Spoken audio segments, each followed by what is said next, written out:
Olá, meu bandidinho, olá, minha criminosa, tudo bem com você? Seja bem-vindo a mais um episódio desse canal aqui, eu sou o Sobrevivente e lê esse post aqui comigo. Como um indivíduo com 30 passagens pela polícia consegue ser solto? Recentemente saiu no noticiário local sobre um cidadão que furta edifícios desde que era menor de idade e hoje possui 22 anos. Recentemente foi solto da prisão e após 3 semanas preso novamente por invadir mais um edifício para furtar. O indivíduo já é conhecido da polícia com mais de 30 passagens, e isso parece comum em vários locais do Brasil. E aí entra a minha dúvida. Como é que isso acontece? Como é que a pessoa consegue ter 30 passagens e mesmo assim seguir solto? A lei não se torna mais rígida em casos de reincidência? E aqui vem um comentário bem interessante. 30 passagens pela polícia não quer dizer que ele teve 30 condenações. É possível que ele não tenha sido julgado por nenhum dos crimes ainda. Inclusive, uma notícia aqui também pra gente se situar: quem são os chefões do PCC soltos pela justiça que continuam no crime? Chefões do PCC, em liberdade, estão envolvidos em planos de atentados a autoridades, lavagem de dinheiro e narcotráfico, segundo investigações. E a última notícia aqui: bandeira de Lewandowski.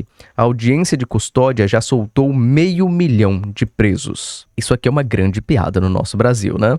Com isso, eu quero conversar com você do porquê que os bandidos são sempre soltos aqui no Brasil. E eu finalmente vou te dar essa resposta. Não é uma resposta tão simples quanto parece, mas é uma resposta que vai te deixar chocado. Você já se perguntou por que bandidos voltam para as ruas mesmo depois de serem presos aqui no Brasil? Isso é uma coisa que, de verdade, sempre me incomodou bastante, principalmente porque tem alguns casos que são tenebrosos, como esse caso a seguir. Estou aqui com a Poliana. Poliana, explica pra gente o que aconteceu essa madrugada. Essa madrugada, 2 meliantes entraram na minha residência às 1h30 da manhã, roubaram lá dentro uma bicicleta, né, das outras bicicletas que a gente tinha, e daí não deu 20 minutos a meia hora, eles retornaram novamente para fazer o segundo assalto na minha casa, onde meu marido conseguiu pegar eles nessa segunda vez, bateu neles lá na minha residência e indo também para fora da minha residência, entendeu? E onde daí chamamos a polícia, meu marido veio junto com a polícia no carro dele para garantir que o BO seria feito e que os meliantes iam ser presos. Só que os meliantes foram soltos, o meu marido tá preso ainda, um cara que trabalha das 5h30 da manhã até as 10 da noite, um trabalhador digno, entendeu? E fora que agora há pouco, entendeu?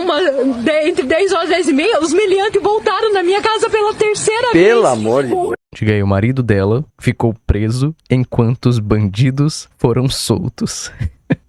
Eu tô rindo aqui, cara, pra não chorar. Olha o nível disso, os caras foram soltos e o marido dela ficou preso provavelmente porque bateu nos bandidos e não pode bater nos nenenzinhos, não é verdade? Por que os bandidos são soltos é uma pergunta que incomoda muitas pessoas porque é lógico, né? Ué, se o cara cometeu um crime, o cara tem que ficar preso. Tipo, isso não é a lógica, isso não entra na cabeça do juiz, isso não entra na cabeça da, sei lá, da polícia. E calma que vai fazer sentido pra você. Eu entendo você se sentir mal com isso porque a sensação de impunidade é uma merda aqui no Brasil, mas não é só uma questão da justiça do Brasil. A gente vai ver que isso acaba sendo algo cultural também. É surreal isso, mas calma que eu vou te explicar direitinho. Vamos lá. O Brasil, por incrível que pareça, o Brasil ele não prende pouco. Nós somos o terceiro país que mais encarcera no mundo, perdendo apenas para os Estados Unidos e para a China. Como a gente pode ver nessa notícia aqui, Brasil se mantém como o terceiro país com maior população carcerária do mundo. Dados do Infopem publicados nesta sexta-feira computam 773 mil pessoas presas, 8,6% a mais que em 2018. Essa notícia aqui é de 2020. Vamos procurar uma notícia mais atualizada. Aqui do Agência Brasil, o Brasil tem déficit de 174 mil vagas no sistema carcerário, segundo o qual a população carcerária no país é de 663 mil presos, enquanto a capacidade das celas físicas é de 488 mil vagas. Então a gente vê aqui 663 mil, vou até corrigir aqui no mapa mental que tá bem mais, porque pegou um dado anterior. Então o problema é que quase metade desses presos que a gente vê eles estão lá sem uma condenação definitiva. Ou seja, eles nem passaram por todo o processo legal. Tem gente que nem deveria estar presa ainda, para você ter ideia. Uma notícia aqui de 2024, Brasil tem mais de 200 mil pessoas presas aguardando julgamento. O sistema prisional brasileiro tem 208 mil pessoas que ainda aguardam o julgamento de seus processos. Isso significa que 1 em cada 4 presos são presos provisórios, segundo dados do Anuário Brasileiro de Segurança Pública. O que aconteceu? O levantamento, que considera dados de 2023, mostra que houve uma redução de apenas 0,8% no número de presos provisórios, em comparação com 2022. No total, há 852 mil pessoas encarceradas. Olha, lá vou eu recorrigir meu mapa mental, é bem mais do que a gente imaginava. 852 mil pessoas. A maioria proporcional dos presos provisórios está em Sergipe, em seguida aparecem Bahia e Piauí. Então você entende o problema disso? Além de ter muita gente presa já, sobrevivente, você está dizendo para soltar bandidos. Não é isso. Presta atenção no vídeo. Para de tentar entender o que eu quero falar antes de eu falar o que eu tenho que falar. O problema é que vários presos ainda nem passaram pelo devido processo legal ainda. Enquanto isso, os criminosos que são realmente perigosos, eles encontram brechas na lei, porque eles têm ótimos advogados, e eles conseguem sair antes do tempo. Aí você se pergunta, né, como é que pode um ladrão de celular ficar preso e um traficante milionário sair só em 3 anos?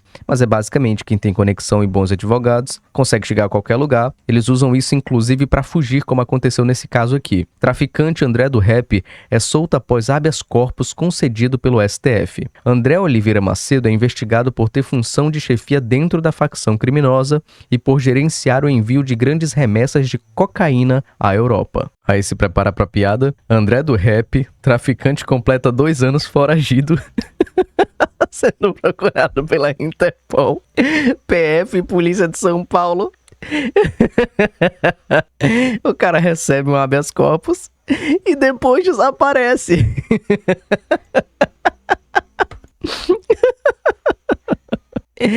Ai, cara, enfim, é uma piada, né? É uma piada, mas enfim. A grande questão, cara, é que a prisão no Brasil é uma grande porta giratória. Enquanto tem presos entrando, ao mesmo tempo tem presos saindo. Porque prender no Brasil é fácil, a polícia prende preso o tempo inteiro. Só que manter o preso é praticamente impossível, principalmente por causa da progressão de pena. Caso você não saiba, o sistema de progressão de pena no Brasil é basicamente, a gente pode chamar assim, um esquema onde o preso ele vai subindo de nível e ganhando mais liberdade com o tempo. Ele entra no regime fechado, ou seja, atrás das grades mesmo, passa para o semiaberto e, se der tudo certo, ele vai para o regime aberto. O que é sobrevivido? Eu não estou entendendo nada. É o seguinte, eu vou explicar para você. Existem esses regimes aqui. Existe o regime fechado, que o cara fica preso mesmo, o cara não sai da cadeia por hipótese nenhuma. Tem o regime semiaberto, que o cara pode sair para trabalhar ou para estudar durante o dia, só que ele tem que voltar para a prisão à noite para dormir. E tem também o regime aberto, que o cara é praticamente livre, só precisa seguir umas regras, né, e ter lá a tornozeleira eletrônica. E em muitos casos o pessoal do semiaberto recebe também, né, para ir trabalhar ou estudar. Em muitos casos porque tem situações que nem tem tornozeleiro suficiente pro pessoal. E aí o que precisa pro preso subir de nível e sair da cadeia mais rápido? Basicamente ele tem que cumprir uma parte da pena, que para crimes comuns é 1/6, ou seja, menos de 17%, ou seja, ó, pensa comigo, o cara cometeu um crime comum, tá? Ele cumpriu menos de 17% do tempo que ele deveria ficar e ele é solto. Já para crimes hediondos, é 40% para réu primário e 50% do tempo para réu reincidente. E se o crime foi hediondo com desvivamento, sobe para 50% e 60%. Porém, olha só isso aqui, CCJ... Não, papapi, não. CCJ, condenados por desvivamento e relações não consentidas não terão progressão de pena. Então isso aqui já é uma parada que está mudando e eu espero que isso possa chegar também para outros tipos de crime. Além do preso cumprir essa parte dele, essa parte da pena,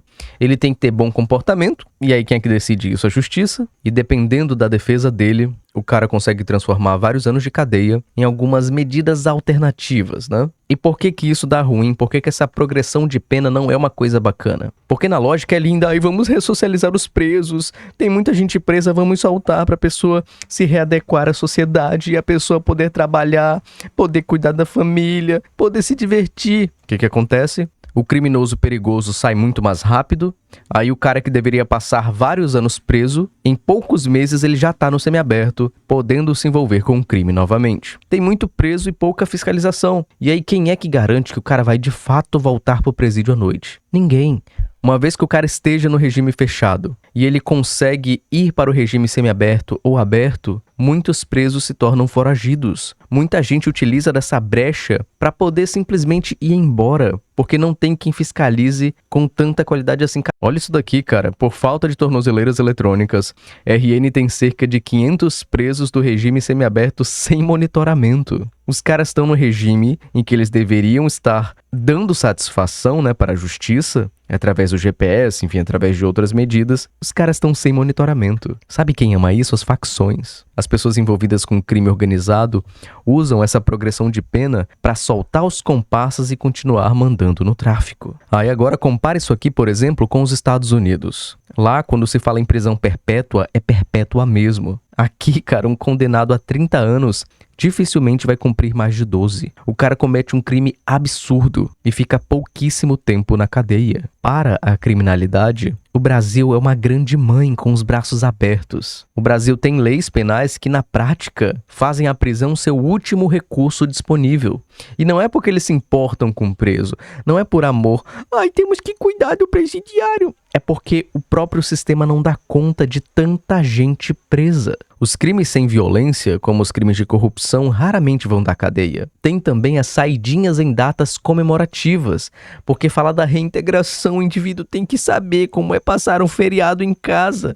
E aí milhares de presos são liberados no Natal e nem todos voltam. A gente vê essa notícia aqui do CNN Brasil. Saidinha temporária. 33 mil presos deixam presídios de São Paulo nessa terça. 33 mil presos apenas em São Paulo. Isso é um absurdo. E eu entendo a ideia por trás. Eu entendo a ideia de ressocialização. Eu entendo que isso aqui não é para todo mundo. Isso é para detentos que cumprem alguns requisitos. Eu entendo, mas é um absurdo que isso possa existir. A pessoa comete um crime e vai passar o Natal em casa. E beleza, vamos ser justos. O problema não é a pessoa passar o Natal em casa. O problema é que vários presos se utilizam disso para fugir, para ficarem foragidos, e a saidinha fica nesse negócio de uma hora cancelam, outra hora permitem. Uma hora cancela, outra hora permitem. Fora que tem um indulto presidencial, que basicamente o presidente pode perdoar alguns condenados. Isso aqui é menos frequente de ver, mas existe essa possibilidade. Então, na prática, a lei brasileira trata a prisão como uma exceção e não como uma regra. Enquanto isso, a população assiste o crime aumentar. É muito direito para quem é preso e pouco direito para a vítima, se é que a vítima ainda está viva para ter algum direito. Em último ponto, a justiça. No final de tudo, é lenta pra caramba. Um criminoso rico pode pagar advogado pra recorrer até a última instância, até a eternidade. O cara vai pra primeira, segunda, o cara chega no STF. Enquanto isso, uma pessoa que é pobre e comete um crime, ela passa anos presa sem nem ter sido julgada. Sobrevivente é pra ter pena de quem é pobre, é pra ter pena de bandido. Não, mas o cara nem julgado foi, é isso que é engraçado. O cara nem julgado foi e tá lá aumentando a população carcerária. É pra soltar essa pessoa? Não, é pra julgar logo, é esse o ponto. Aí chegou o STF e o STF decide que só é possível prender alguém após o trânsito em julgado. Uma pessoa só pode ser devidamente presa quando todos os recursos realmente acabarem. E como no Brasil, cara, tem processo que pode durar décadas, 10 anos pra um processo sair, 10 anos pra um processo andar. Isso significa que muitos criminosos vão ficando soltos enquanto eles recorrem. Então eles cometem um crime e recorrem, cometem outro crime e recorrem. E vão, cara, seguindo uma carreira dentro do crime enquanto eles nem são julgados. Fora que a gente já mostrou lá, tem quem fuja nesse processo. Sem falar que todos os presídios aqui no Brasil estão lotados. Olha essas notícias aqui comigo. Justiça proíbe 5 presídios do Ceará de receber novos presos devido à superlotação. Os 5 presídios parcialmente interditados ficam todos em Taitinga, na região metropolitana de Fortaleza. Outra notícia. 13 de 19 presídios inspecionados pelo CNJ em Goiás têm superlotação. Relatório também aponta indícios de, eu não vou falar essa palavra, certo? Você vai ter que ler essa palavra aqui, e maus tratos. E a última notícia, 12 em cela para 4. Superlotação de presídios na Bahia faz internos dormirem até no banheiro. 60% das prisões da Bahia tem mais detentos do que a capacidade carcerária. Então é preso demais para presídio de menos. Sobrevivente tem que fazer igual o Bukele, e tornar um presídio do tamanho de uma cidade, do tamanho da Bahia, sobrevivente. Quem é o presidente que vai ter coragem de fazer isso? Ninguém teve até agora. Ninguém teve. Enfim, como tem muito preso para pouco presídio, então eles acabam utilizando muitas medidas alternativas, muitas possibilidades do cara pagar pelo crime sem ficar encarcerado o tempo todo, né? O resultado disso tudo é que a gente tem a sensação de que ninguém fica preso, de que a justiça do Brasil não vale nada, de que nós somos feitos de palhaço, de que o governo, de que o Estado fica rindo da nossa cara. Porque é tanta gente presa que eles não conseguem lidar com a quantidade de pessoas. E nós que somos pessoas comuns, espero que você seja, pelo amor de Deus, você não tá me assistindo de um presídio, né? Você tá? Se for, para de tentar passar golpe na minha mãe, por favor. Mas nós, pessoas comuns, a gente fica à mercê disso. A gente fica à mercê dos bandidos. Porque a justiça não consegue resolver esse problema. Porque a gente não consegue resolver esse problema. E aí a sensação de insegurança aumenta. E aí figuras que prometem, sei lá, desviver bandidos acabam entrando no imaginário coletivo e conquistam votos. Só que votos esses que não vão servir pra nada, porque você sabe que é difícil resolver isso na prática. Sobrevivente, você que é metido aí, você que é metido a sabichão. Qual é a solução então, sobrevivente? Por que você não se candidata a presidente e dá a sua solução, sobrevivente? Cara, a solução...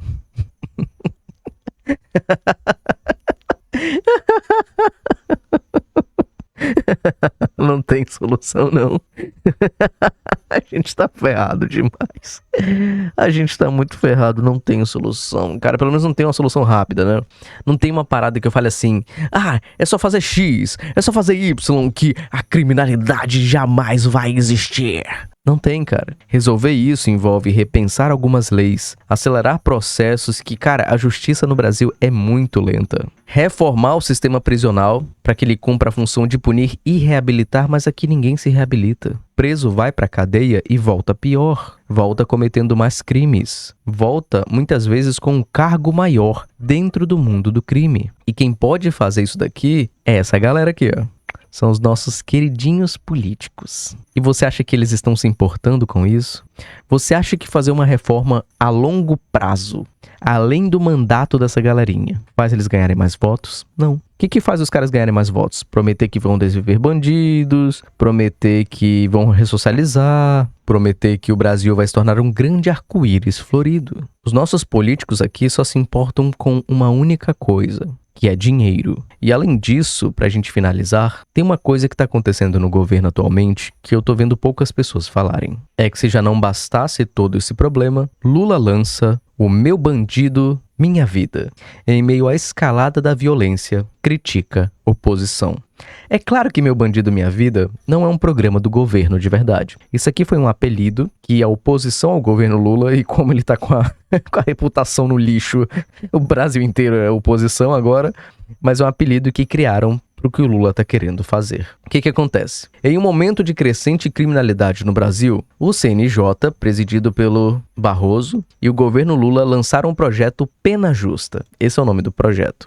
A iniciativa prevê maior monitoramento do tratamento dado a chefe de facções criminosas e a possibilidade de liberdade condicionada para presos condenados por pequenos furtos e receptação. Então, basicamente, o cara que roubou um celularzinho, ele pode ser liberado. É claro, eu estou resumindo aqui muito do resumo, né? Enfim, a oposição reagiu duramente à proposta, apelidando de Meu Bandido, Minha Vida, em referência ao programa habitacional do governo. Para críticos, a medida pode representar um risco à segurança pública ao colocar criminosos de volta às ruas. Parece uma piada, né? A gente tem várias medidas para tomar como um Brasil, assim, várias medidas políticas. E qual é a medida que o governo se interessa? Vamos soltar mais presos. E eu entendo as justificativas. O sistema carcerário está sobrecarregado. A gente não tem como lidar com tantas coisas. Então vamos pegar os criminosos que não cometeram crimes de violência e vamos liberar. A questão é que muitas vezes, embora não haja violência física, me diz quem é que gosta de perder o celular, de ter o celular roubado. Me diz quem é que tem prazer nisso. Quem é que gosta de perder o seu celular para um bandido? A pessoa não é desvivida, beleza. Mas você tá lá pagando a terceira prestação. E um preso que foi solto devido a uma medida do governo leva o seu celular. E aí, para entender um pouco melhor dessa coisa maravilhosa que o governo tá tentando fazer, o Kim Kataguiri explicou um pouquinho de todo esse processo. Milhares de criminosos vão ser soltos nos próximos meses. Isso porque o governo Lula e a STF lançaram o programa Meu Bandido, Minha Vida. Logo após o Ministério da Justiça e o CNJ realizarem uma série de reuniões com ONGs do PCC e do Comando Vermelho. É óbvio que esse não é o nome oficial do programa, mas assiste até o final que você vai ficar assustado com aquilo que eu vou mostrar. Coincidentemente, esse plano foi lançado logo após uma trégua entre o PCC e o Comando Vermelho para melhorar a situação carcerária. Ou seja, eles param com as rebeliões, os criminosos são soltos e depois o crime organizado volta a tocar o terror na rua. O plano chama-se Pena Justa. Eu vou dar aqui só alguns exemplos para vocês entenderem do que se trata esse plano. Remissão de pena sem trabalho ou estudo. Atualmente, os presos podem reduzir sua pena trabalhando ou estudando dentro dos presídios. Porém, o plano sugere que a remissão ocorra automaticamente caso o Estado não consiga oferecer essas oportunidades para o detento. Compensação penal por más condições carcerárias. Outra proposta absurda é a redução automática da pena para presos que cumpram parte da condenação em unidades superlotadas ou em más condições. Ou seja, é como se eu passasse o aluno de ano porque o teto da escola está caindo. Ou então se eu desse alta para um paciente que está em coma porque não tem médico na UTI. Enfim, não vou roubar o vídeo do Kim Kataguiri e exibir ele todo aqui. Você pode pesquisar a respeito, mas assim, é um absurdo. É um absurdo que isso possa existir. É um absurdo, cara. É uma série de novos direitos para quem é preso. É surreal isso. É surreal. Mas enfim, nossos políticos só se importam com dinheiro e eles odiariam que você se inscrevesse no canal e ativasse o sino de notificações. Agora que você entende por que tantos presos voltam para as ruas, basicamente o nosso sistema é frouxo demais, a gente não tem sistema carcerário na verdade. Enquanto você comenta aí, eu vou agradecer aos nossos membros. Eu quero agradecer a cada um dos membros, mostrando aqui nossos alunos também, se você quiser se tornar um aluno. Os membros têm acesso a conteúdos exclusivos, acesso aos mapas mentais, acesso a vídeos antecipados, acesso ao nosso grupo do Telegram, em que a gente tá lá trocando uma ideia o tempo inteiro e conversando muita besteira, inclusive. Se você não pode, se você não quer se tornar um membro do canal, tá tudo bem, tá tudo tranquilo. Só de você assistir esse vídeo até o final já me deixa muito feliz, então muito obrigado pela curtida, pelo comentário e principalmente pela amizade. Espero que esteja tudo bem com você. Caso você queira assinar, é só clicar no botão que fica aí do lado da foto do perfil, aí debaixo do vídeo. Então um agradecimento bem apertado a cada um dos membros. Quero agradecer aos nossos patrocinadores, ao nosso novo patrocinador ou patrocinadora aqui. E aí, tudo bom? Agradecer também ao Rusber, agradecer ao Dev Victor, ao Cavalo Vulcão, agradecer também ao Caminho da Liberdade, nosso canal libertário, agradecer ao Anthony John, nosso canal de animes e mangás, agradecer também ao August Rezende, meu presidente, ao Alguém Disposto, agradecer também ao Marcos Vinícius, ao Eduardo e ao Sobrevivente Reage, que é meu canal de React. Voltando aqui pro nosso mapa mental, você percebe como esse assunto não é... Eu acho que não vai dar tanta view, principalmente porque é um assunto complexo. Não é uma parada fofinha que a gente grava aqui e fica hahaha, olha só. Não é um vídeo de meme. É um vídeo sério que só mostra o quanto a gente tá perdido aqui no Brasil. O quanto a gente não vai ter tantas oportunidades. O quanto parece que o Brasil nunca vai melhorar em relação à segurança. E cada vez que a gente melhora ou fica menos pior, é algo tão pequeno e tão devagar que dificilmente vai ser notado visivelmente pelas pessoas aqui do Brasil. Mas enfim, espero que esse vídeo tenha te feito entender. Eu sei, esse vídeo foi muito sério, foi mal. No próximo vídeo eu faço um vídeo mais divertidinho. Mas esse assunto é importante, principalmente pra gente entender que não é só prender bandido, porque a gente prende bandido pra caramba. É manter bandido preso. Esse é o principal problema aqui. Mas é isso, obrigado por ter assistido esse vídeo até o final. Um beijo na sua bundinha. A gente se vê no próximo conteúdo.